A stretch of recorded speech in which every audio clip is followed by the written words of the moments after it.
Bom dia, meu nome é Davi, sou acadêmico do curso de TSI no campus de Caraçu, da instituição IFPE, e meu grupo vai falar sobre a rede peer-to-peer, que na tradução literal significa ponto a ponto, que ela estabelece uma conexão direta entre os computadores, que são chamadas de pares, ou pontos, ou nós. Esse tipo de rede ela é descentralizada e é bem diferente do modelo cliente-servidor. Entretanto, para entender melhor como funciona esse tipo de rede, faz-se necessário a compreensão do funcionamento da rede do tipo cliente-servidor, no qual a arquitetura cliente-servidor é o hospedeiro, o servidor, ele é sempre ativo, o endereço IP é permanente e ele fornece os serviços solicitados pelo cliente. Já o cliente ele vai se comunicar com o servidor, pode ser conectado intermitentemente, pode ter um endereço IP dinâmico e não se comunica diretamente uns com os outros. O contrário da rede peer-to-peer. É uma diferença grande porque não existe um servidor fixo e o cliente vai se comunicar com o servidor do outro lado, que ele pode ser um cliente também. Ele vai se comunicar diretamente com a outra ponta, sem o intermédio de um servidor. Bem, como é que funciona esse tipo de transferência de arquivos? Os arquivos, também chamados de objetos também, eles circulam nesse tipo de rede, eles estão divididos em um número igual de blocos em cada nó do sistema, que são os computadores dos usuários. Aí se você precisa baixar um arquivo ou você vai iniciar um motor de busca, um programa que é o motor de busca, esse motor de busca ele vai vasculhar o sistema em busca de cada computador conectado à rede que possui o objeto. Aí durante o download de cada bloco, porque não é um arquivo inteiro, ele é subdividido em blocos, ele pode ser baixado de um computador diferente. Ou seja, a pessoa pode baixar o bloco 20 na China, o bloco 10 em São Paulo, o bloco 40 no Uruguai, o bloco 60 no Paraguai, em vários locais diferentes.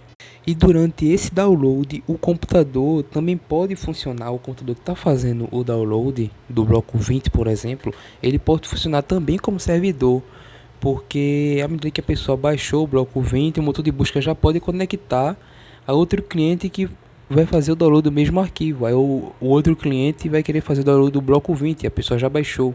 Aí o motor de busca já conecta aquele cliente com a pessoa, ou seja, você está agindo como um cliente e um servidor ao mesmo tempo. E sobre essa divisão de cliente-servidor desse tipo de rede, a peer-to-peer, como é que funciona? O cliente ele seria quem faz a requisição, quem pergunta sobre o objeto, e o servidor nesse tipo de rede é quem responde, quem recebe a pergunta e responde a pergunta, ou responde com o objeto ou com o arquivo. Aí é diferente da rede cliente-servidor porque o servidor ele não faz a pergunta, ele só recebe e responde, ele não faz a pergunta. Nesse peer-to-peer, todos nós, computadores ou pares, eles são clientes e servidores ao mesmo tempo, só que depende da situação. Ele pode até ser ao mesmo tempo cliente e servidor, como naquela situação que foi dada antes, em que o computador ele está atuando como um cliente e um servidor porque ele já baixou um arquivo e já está passando para outro. Um fato importante é que esse compartilhamento de objetos ele é restrito apenas aos arquivos que a pessoa já fez o download prévio. Nenhum dos arquivos pessoais, como fotos da família ou algo do tipo, vão ser compartilhados. A rede peer-to-peer ele tem algumas vantagens. Uma delas é a conexão eterna. Por exemplo, quando a pessoa está numa arquitetura cliente-servidor e tenta acessar e a pessoa recebe a seguinte mensagem na tela: falha no servidor, por exemplo. Isso daí acontece quando a conexão é centralizada. Aí quando o servidor cai, a pessoa não consegue acessar o documento, o objeto em si, ou fazer qualquer coisa que a pessoa queria fazer no servidor. Entretanto, na rede peer-to-peer, o computador pode estar desativado, mas como existem milhares de outros computadores conectados a essa rede, funcionando como servidores, é comum a pessoa classificar a rede peer-to-peer como uma conexão eterna. Outra característica seria a pessoa transmitir maiores dados em menos tempo, no qual esses dados eles são subdivididos em blocos E o motor de busca ele vai garantir com que esses arquivos sejam baixados com a maior velocidade possível, procurando servidores que tenham uma conexão mais estável e mais rápida, mais veloz, no qual vai otimizar esse processo ao tentar baixar esses arquivos, esses blocos de diferentes servidores, nos quais uns têm uma conexão melhor do que os outros. Outra característica também é a alta escalabilidade, no qual um novo par ou um novo nó ou um novo computador ele vai agregar a essa rede mais capacidade de serviço, assim como novas demandas também por serviço. É uma faca de dois gumes. Isso daí é uma coisa boa porque ele vai agregar mais capacidade de serviço, mas essas novas demandas podem também atrapalhar a velocidade dessa rede. E outra característica também é a perpetuação dos arquivos, porque diferentemente da rede cliente-servidor, no qual essa rede cliente-servidor, o servidor tem um controle total sobre os arquivos que ele vai disponibilizar para a web, e ele pode deletar ou restringir ao número específico de usuários. A rede peer-to-peer, não tem como a pessoa fazer isso, porque a conexão é descentralizada, a não ser que todos os usuários eles decidam apagar o arquivo simultaneamente de seus computadores. Por isso que os arquivos eles são mais fáceis de ser perpetuados nesse tipo de rede. Porém, como nem todos são flores, eles também têm esse tipo de rede, ela também tem algumas desvantagens, no qual a primeira é o aumento da largura de banda, por exemplo. Aquela característica da autoescalabilidade, no qual os novos nós, pares ou computadores que vão acessar essa rede, ele vai ter uma demanda maior de serviço e toda essa rede ela vai ter uma demanda maior de largura de banda. E como a banda larga doméstica ela é assimétrica, ou seja, os dados eles são ofertados com um maior download do que upload. A pessoa às vezes tem 50 megas de download e 10 megas, 5 megas de upload, porque a pessoa não usa muito, mas nessa rede é importante, porque o computador ele vai servir como cliente e servidor. Aí quando ele for funcionar como servidor, no qual ele tenha que oferecer os arquivos, aí pode ter um problema na transmissão desses dados, no qual possa haver um atraso, um gargalo. Uma outra característica também é um paradoxo nesse tipo de rede, que é a descentralização centralizada. A rede peer-to-peer ela é descentralizada, ela não tem um servidor no meio.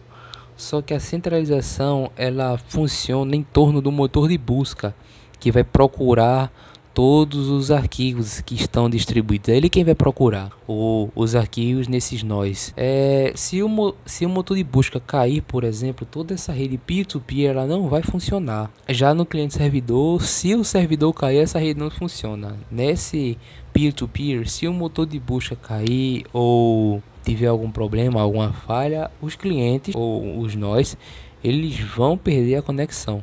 Outra desvantagem também é a capacidade computacional, porque nessa rede peer-to-peer o cliente também atua como servidor, o que não só vai exigir dedicação da internet para realizar mais conexões, mas também vai exigir uma capacidade maior do computador, que pode torná-lo mais lento. Antes de eu falar sobre as aplicações da rede peer-to-peer, faz-se necessário entender também os sistemas da rede peer-to-peer, porque ele também tem uma subdivisão de como ele é estruturado, no qual ele pode ser overlay, um P2P overlay, pode ser um peer-to-peer estruturado ou peer-to-peer não estruturado. O peer-to-peer não estruturado, ele é o mais simples, porque ele é dividido de maneira arbitrária, é mais aleatório ele. Já o peer-to-peer estruturado, que ele é mais comum, ele garante que o nó roteie de forma mais eficiente em busca dos dados. Ele é mais pensado, tem uma estrutura mais eficiente. Já o peer-to-peer overlay,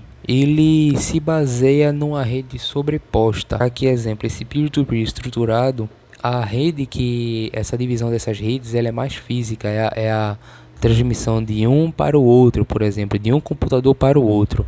Já na peer-to-peer overlay, ela tem uma característica diferente, que é essa rede sobreposta. Aí talvez você esteja se perguntando, como assim uma rede sobreposta? Esse tipo de rede, ela é organizada em laços virtuais, qual essa comunicação é baseada nesses laços virtuais. No ponto de vista físico, essas redes elas são complexas porque combinam diversas camadas lógicas. Porém, nesse peer-to-peer, o algoritmo de roteamento não vai levar em conta a real localização dos nós da rede em que ele está sobreposto, já que ele é implementado na camada de aplicação. Então, com esse algoritmo, vai se localizar o hospedeiro, o servidor, e vai criar um caminho até ele. Essas requisições, elas são feitas procurando o nó com o objeto mais próximo dele nessa rede sobreposta. E sobre as aplicações da rede peer-to-peer, uma primeira aplicação seria a transferência de arquivos, no qual uma aplicação bem conhecida é o Napster, que é um pouco mais antiga, que foi o primeiro software de compartilhamento de arquivos utilizando esse conceito. Atualmente é possível encontrar outros softwares que foram surgindo com esse mesmo propósito do Napster, que é a transmissão de arquivos, transferência de arquivos, e se tornaram bastante populares, por exemplo, o Torrent, o Cademila e o Gnutella. Esse tipo de transmissão, de transferência de arquivos, ele é mais rápido e eficiente do que a cliente-servidor. Entretanto, esse tipo de rede é alvo de muitas críticas porque fomenta o aumento da pirataria. Por exemplo, a pessoa que quer baixar um arquivo pirata, geralmente ela usa o Torrent para baixar aquele arquivo, porque é difícil localizar, é difícil apagar de um servidor, porque não existe um servidor aí, está em vários computadores os blocos desse arquivo, então é quase impossível de apagar esses arquivos dessa rede. Outra aplicação é a comunicação. Quando um software que usa muito peer-to-peer é o Skype, que ele conecta os usuários ponto a ponto entre os servidores deles, que vai facilitar essa conexão e vai diminuir os custos dessa comunicação. Também existe o Instant Message, que funciona de uma forma mais híbrida, tem esse hibridismo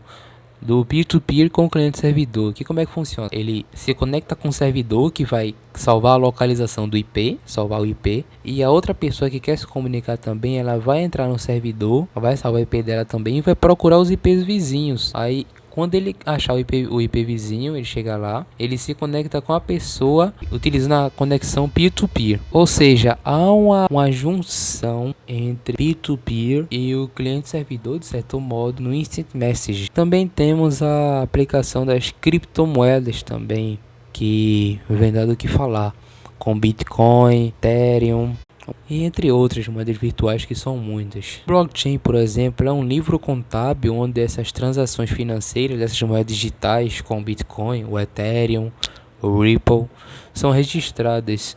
O blockchain ele funciona como um grande banco de dados digitais que são criptografados e teoricamente inviolável. Esse blockchain é uma rede peer-to-peer, portanto não existe uma instituição centralizadora que realize essas operações financeiras. Por exemplo, a pessoa entendeu o servidor como se fosse um banco, ou seja, não existe um intermediário entre eles. Essa operação ela é feita pelos mineradores, que nesse caso são os clientes, né?